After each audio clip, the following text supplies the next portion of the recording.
My ex-wife actually she was a model in New York, and like she was really good friends with Kim Porter, who was Diddy's wife, the one who died at 47 from pneumonia. And it was like, that's what they when said. that happened, she called me, and this was a couple of years ago now, maybe not even, a couple of years ago, and she called me like, something's up with that. I go, what do you mean? She's like, oh, dude, Kim used to tell me like. It was a bad, like, there's a lot of weird shit that I didn't even know that, like, but they were like, they'd do photo shoots together or whatever. They were sort of friendly. Like, they'd hang out. Like, we'd see them out downtown, and like, I'd hang out with her. Not so much with Diddy. I think it was already sort of over there, but like, she was really afraid of him. And really? Yeah. Like, this goes back years. And we saw her like a couple of weeks, whatever it was, and she goes, yeah, man, she was sort of always in fear of something happening. And I was like, maybe it's natural, but like, not a lot of people die at 47 of pneumonia. Like, you know what I mean? It's like, wow. Especially people, Chill. Isn't it scary to think that after all the attention and certainty that Diddy will finally get what's coming to him, that he was found not guilty of all the major charges that would have put him away for life? People have been saying that the main reason why he got off of the racketeering and sex trafficking charges is because the jury couldn't believe that Cassie, Jane Doe, and the other witnesses who testified were victims here. But if there was one black woman that was actually a victim of Diddy's lifestyle and abuse, it's Kim Porter. Cassie's story is Kim's story. Cassie's book is Kim's book. Bruh, when y'all look at this thing and saying force, y'all think that he probably threatened to beat her, threatened to do something like that.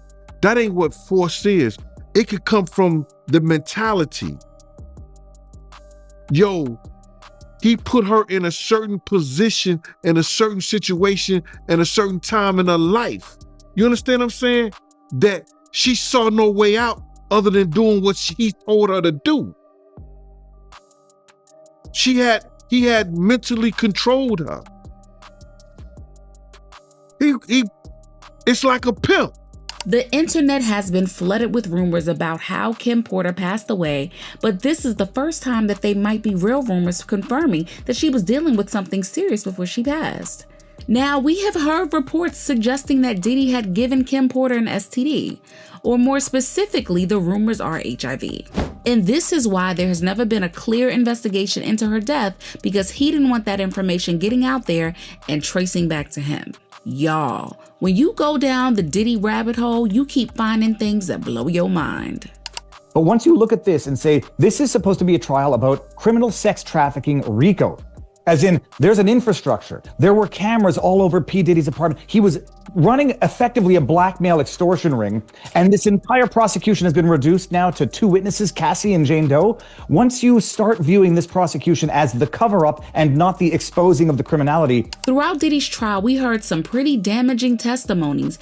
And perhaps the one witness that everyone was looking forward to was Cassie. When she took the stand, what she had to say was even more jaw-dropping and heartbreaking than anyone would have expected. And if you didn't know from the tons of baby oil and stories already, Diddy likes to freak off a lot. But Cassie's testimony really showed us in depth how damaging it could be for women who Diddy uses to fulfill his fantasies. She said that soon after he introduced her to them, the freak-offs became a job. And while some could go on and on for up to 4 days, most of her time would be spent on recovery and feeling better again. She also said that at some point she couldn't even pay attention to her music career because of what it took to perform up to Diddy's expectation, and these encounters were often very humiliating and degrading. It was impossible for Cassie to even count the number of freak-offs that she had had in her decade-long relationship with Diddy, but one thing she did remember so well was the toll that it had on her and her health. She suffered from multiple UTI infections back to back, so much so that Cipro, a commonly used antibiotic, no longer worked for her. Recently, one of the escorts, Clayton Howard, who was allegedly a part of the freak-offs back in the day, came out blasting Cassie and Diddy, claiming that Cassie had given him an STD from the multiple times that they had unprotected sex together. And at least we know he might be telling the truth because his name was listed by the prosecution as one of the escorts hired for freak-offs, even though he didn't get to testify against Diddy.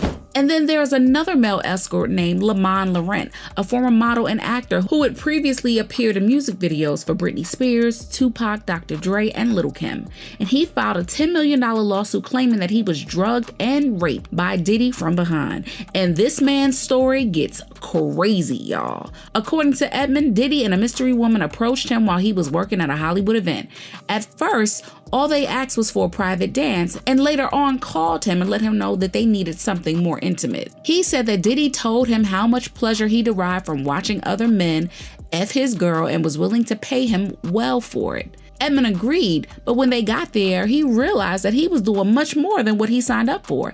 They pressured him into taking drugs, and even the baby oil they used was spiked with GHB. Midway into the act, he claimed that Diddy asked him to take off the condom, saying that both of them were clean. And when he refused, the mystery woman he was being intimate with punctured the condom with her nails. Edmund was too zoned out by the drugs to do anything about it, but inevitably ended up with an STD called condyloma. Ever since then, he's been dealing with some serious health conditions because of the STD that led to gastric surgery and eventually stomach cancer.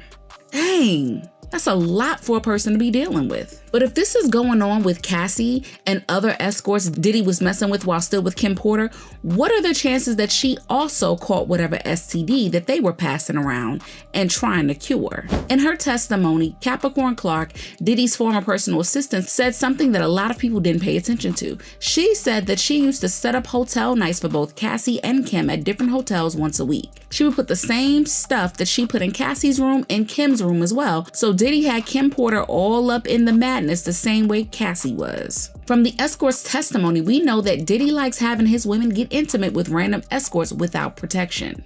So it's also possible that Kim got infected with anything and everything that anyone else that was at those freak-offs was infected with.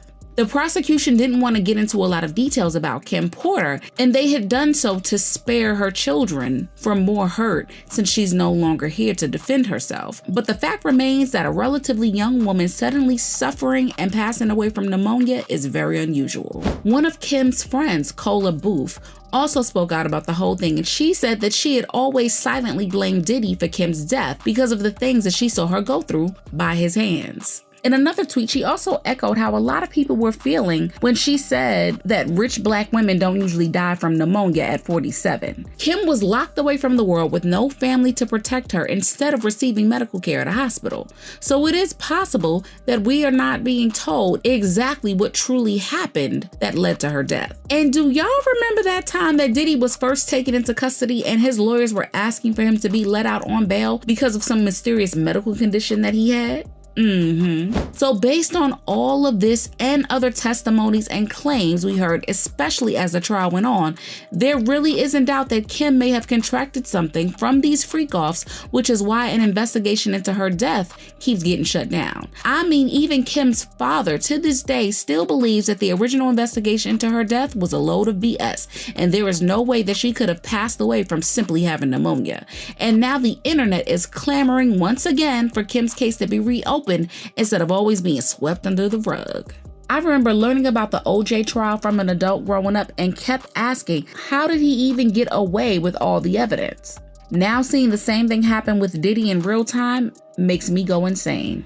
Diddy and his ties to Kim Porter's death needs to be revisited. This man is vile and more than capable of anything. Not gonna lie, I often wonder while watching the updates on Diddy trial how much Kim Porter tolerated.